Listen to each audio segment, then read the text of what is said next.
Hi, they say opposites attract, but for me, opposites are easy to remember sign words. Today, I'll share with you some words. Let's start with without. So it's just like throwing without, with, without, like, unlike, I know, I don't know, important, important, unimportant,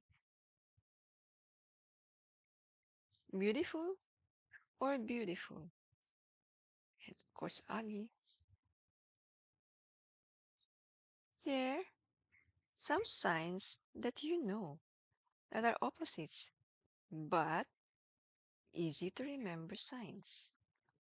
See you in the next video. Hi, thank you for your continued support.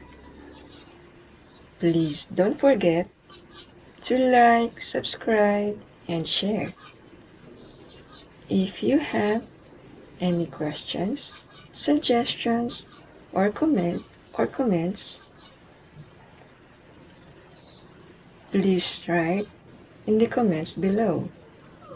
See you in the next video.